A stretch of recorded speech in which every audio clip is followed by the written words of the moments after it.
In episode 37, in the case of Lionel of the Thundercats, he's about to put his leadership skills to the test. So the story begins in Lionel's room of Cat's lair, and it's during sunrise when Lionel woke up in his room. At first, Lionel thought that he overslept a little, and then he realized, oh, that's right. He figured the reason why his friends let him sleep in for that day is because, surprise, it's his birthday.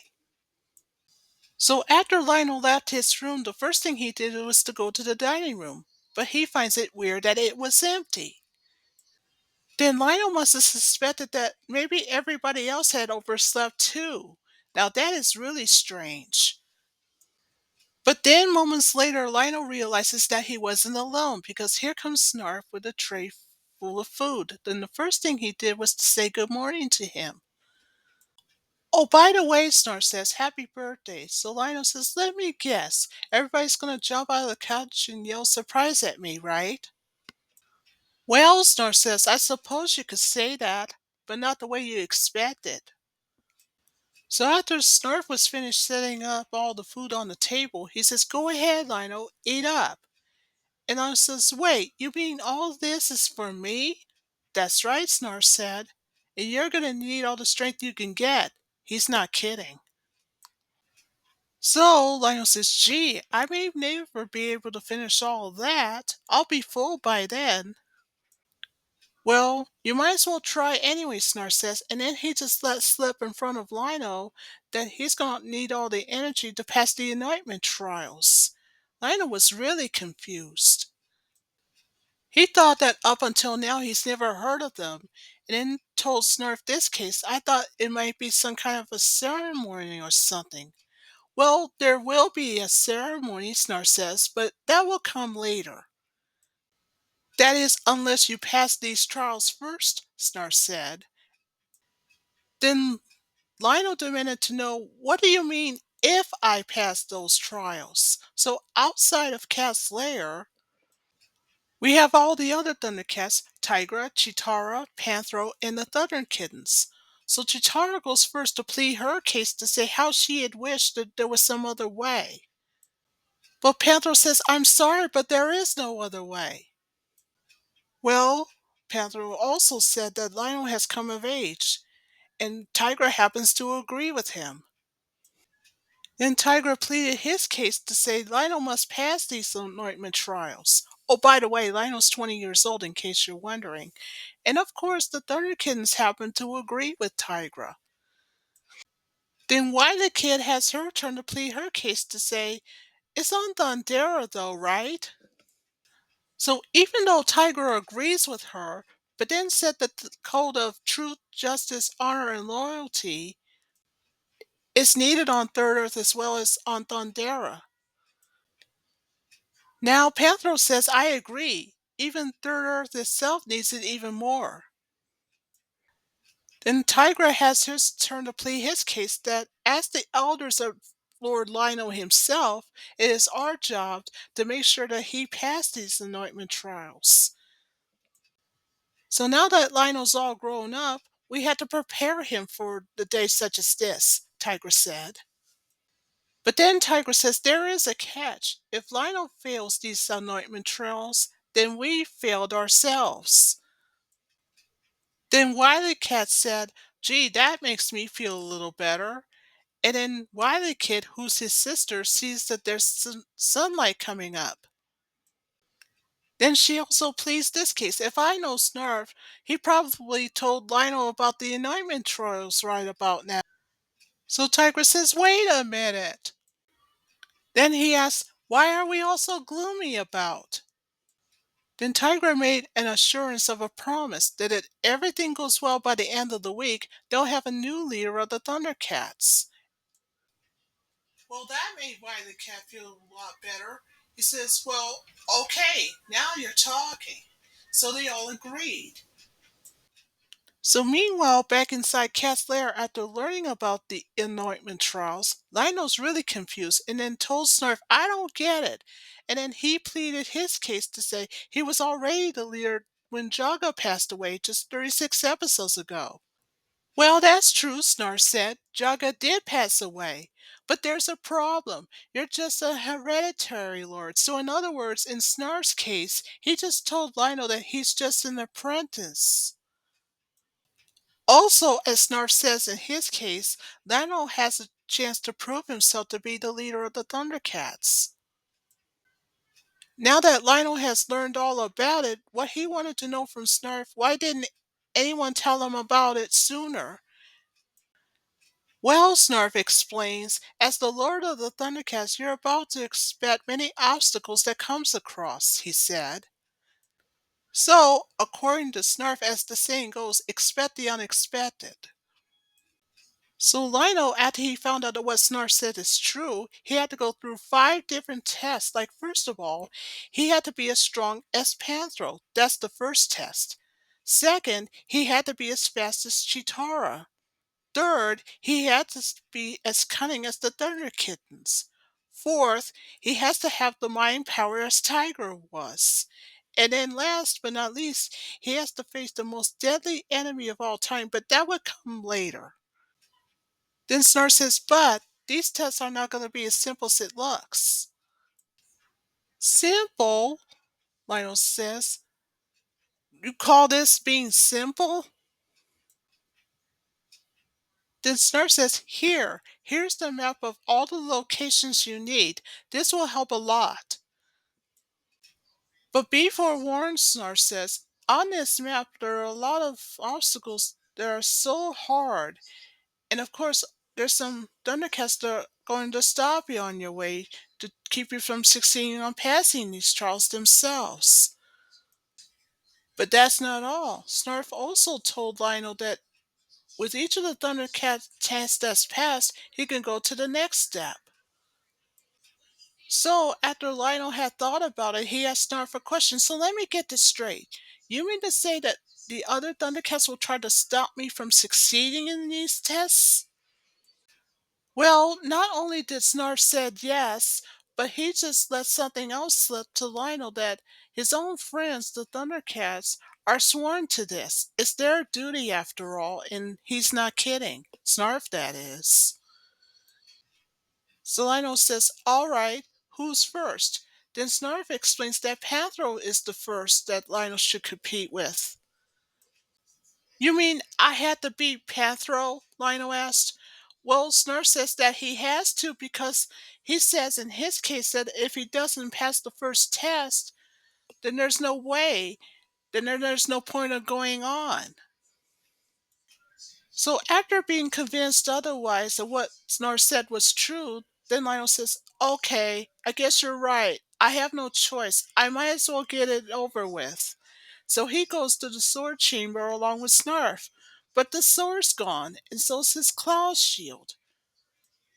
Then Snarf just lets something else slip to Lionel. He says, oh yeah, I forgot.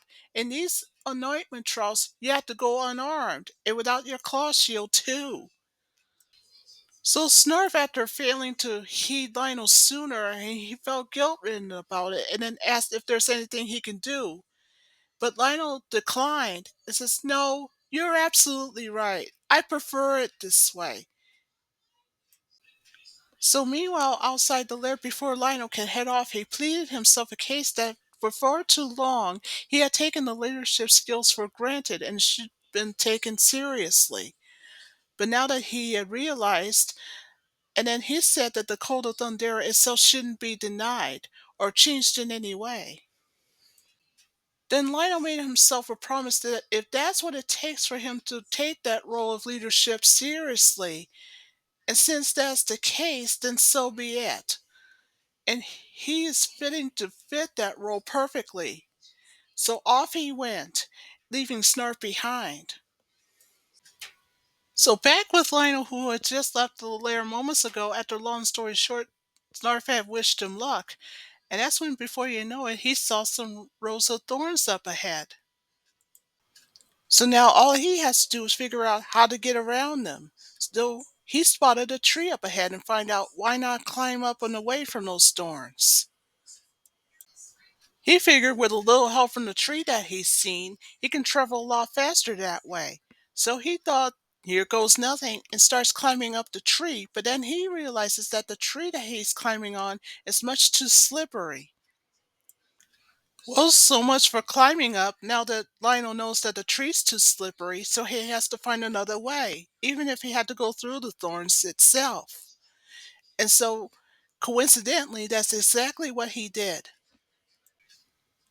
So Lionel ran and ran and ran and ran right through the thorns until finally at last he reached the other end and without even a scratch. So now that that task is finished, now for the next obstacle in his challenge. Then before long he spotted a lake up ahead. It's on the map all right, but it's no ordinary lake that he's ever seen. Lionel pleaded himself a case to say since it takes too long to go around the lake itself, he has to meet up with Panthro before sunset, and he knows he has to do something quick. And so he thinks to himself if he should swim across, then so be it. And so that's what he was planning to do, or so he thought. That was until something hit him on the shoulder that made Lionel had a second thought. Then when Lionel looks up in the tree, there's a couple of birds picking fruit off of it. And then a few of them fell off the tree, and then one of them fell into the lake, and then it disintegrated. Now Lionel knows it's Acid Lake, and if he had taken a swim of it, he would have been done for. That was too close of a call, so now Lionel knows he now has to go the long way around, unless, of course, he has to find a way to get across it somehow. Then he sees one of the birds that he saw earlier that's passing by him. And then light bulb, he has an idea. He said if he can catch one of those birds that picks the juiciest fruit that's nearby the tree somehow, then maybe he can catch a ride. So long story short, all he has to do now is to trap one of the birds when it comes back by using one of the vines that he got from a tree earlier.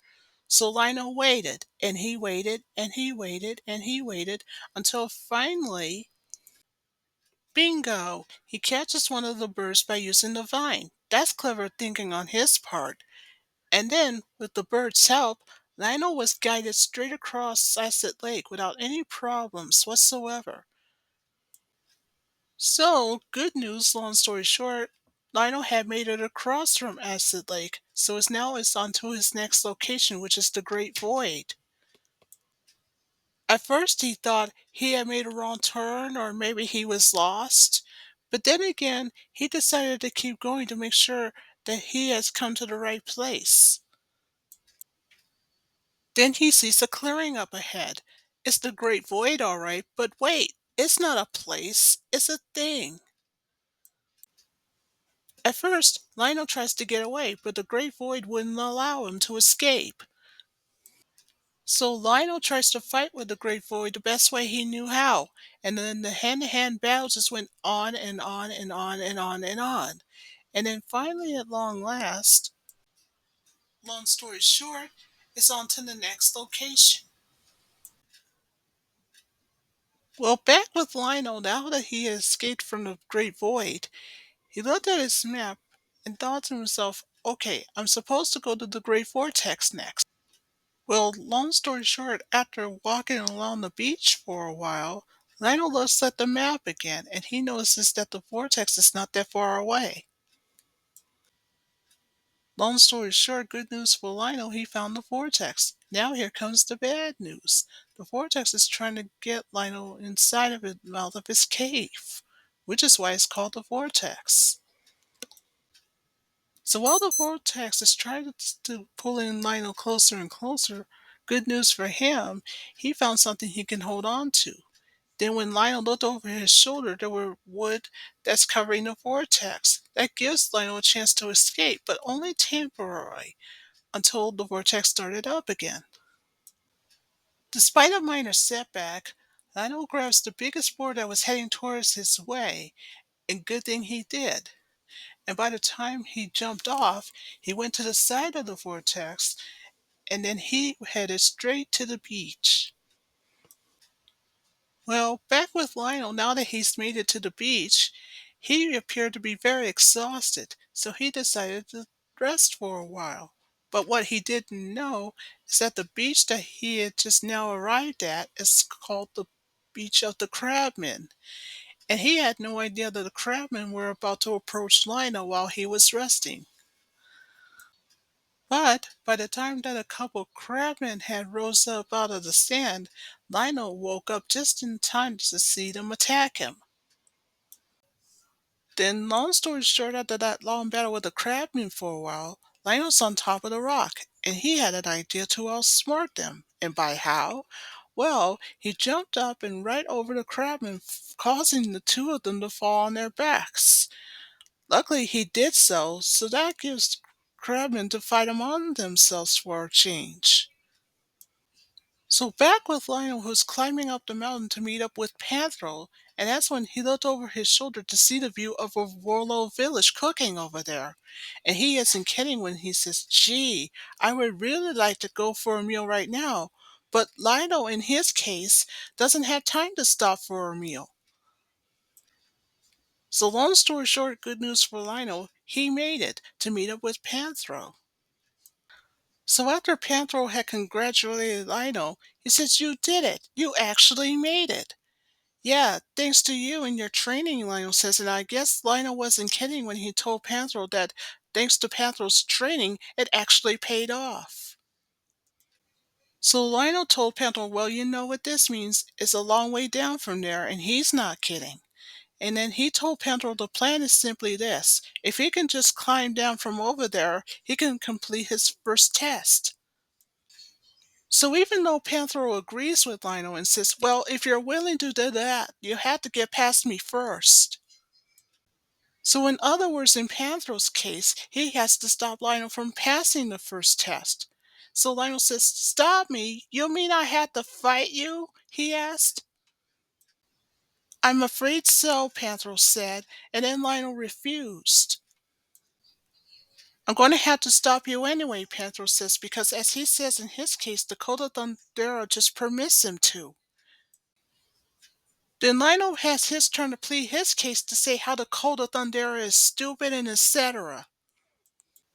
Then Panthro has his turn to plead his case that for centuries Dakota Thundera has served all the Thundercats pretty well. Then Lionel has his turn to plead his case to say if it means I have to fight a friend like you, then I don't have what it takes to be a leader after all. "Well then," Panthro says, "I guess there's only one way to find out." So long story short, both Panthro and Lionel had both decided that since there is no choice, they decided to just put their strengths to the test. So that's what they did.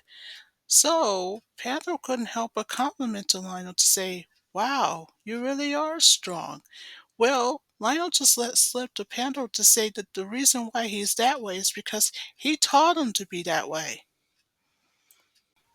So anyway, while the test of strength continues to go on and on and on and on, that was until an earthquake interrupts them being Lionel and Panthro.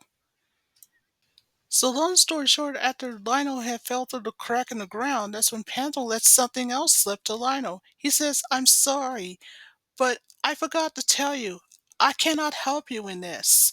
Because as he says in this case, it is against the rules in the anointment trials to receive help from anyone.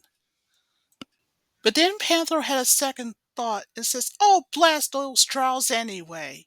But then Lionel says, "No, you were right." So, long story short, after Lionel had pleaded his case that he can make it on his own, that's when the ground started to close up on him unless he does something quick, and he did. He climbed himself up and then jumped right out, and he did it just in time. Well, good news for Lionel, he got out. But now here comes the bad news. When the ground closes up by itself, it causes a rock slide. Well, long story short, now that the big rock is heading towards Panthro's way, and when Panthro looked over his shoulder, he decided to stop the rock. And when he tries to push up the rock the best way he knew how, Lionel was in shock. He says, "What are you doing, Panthro? Let go of the rock." But Panthro refused. After Panthro had explained to Lionel that if he lets go, then the Warlow village will be destroyed, that's when the big rock had landed on Panthro's shoulder. When Lionel saw that Panthro was hurt, he begged Panthro to just let go of the rock, or else, as Lionel says in his case, Panthro would be crushed to death. Long story short, when Lionel runs over to push up the rock, he asks Panthro a question: "Am I allowed to help you?" Well, Panthro said there is no code that strictly forbids it. Well, move out of the way if you can do it, Lionel suggested. So Lionel pushes the boulder far enough away so that the Warlow village can never be crushed in any way. Because one more move and the Warlow village is done for. So good news, thanks to Lionel, with every bit of strength that he has, he finally lets the rock go far enough away from the Warlow village. Well, good news, the Warlow village is saved. Now as for Panthro, good news, he'll be alright. He can hardly believe it for himself even if he sees it. So he said to Lionel, "You did it! You saved the Warlow village!" Then Panthro also says, "As much as I hate to admit it, you're stronger than me." "Well, I really hate to put that to the test," Lionel said. Then Lionel made a suggestion to Panthro to help him back to Cat's lair until he recovers. But Panthro declined and said, "I'll be all right." Then Panthro just let slip to Lionel to say that Chitaro's test is coming up. Then Lionel says, "Wait, you mean Chitaro's test is next on the list?" "You've got it," Panthro said. So in other words, what Panthro says in his case to Lionel that he has to beat Chitara in a race. "What?" Lionel says. "You mean I have to be faster than her?" he asked. However, Lionel dismissed the idea and said that was impossible, and also said that there was no way he can beat her in the race. So Panthro gave Lionel the optimism the best way he knew how. He says, "Don't worry, you'll find a way. Oh, one more thing. Take my insignia and show it to Chitara on your way," Panthro suggested. And so Lionel receives Panthro's insignia as proof that he had passed his first test. So meanwhile, speaking of Chitara, she stopped at the tree, and then she pleaded herself a case to say if Lionel had passed the first test by now, then they should meet right there. So she jumps up inside of the tree. So meanwhile, back at Cat's lair in the sword chamber, that's where we see Snarf pacing back and forth asking, what did he do wrong? Did he raise Lionel right? Did he teach him right? He was worried, and then he asked himself a question: what am I worried for? This nurse says, "Lionel's not a child anymore. I should know that by now." And then suddenly the Sword of Omens gave Snarf the news he was waiting for. That tells Snarf that, yes, good news, Lionel had passed his first test. But now he's worried and despair and says, "Oh dear, now he's got 4 more tests to go." And so that ends episode 37.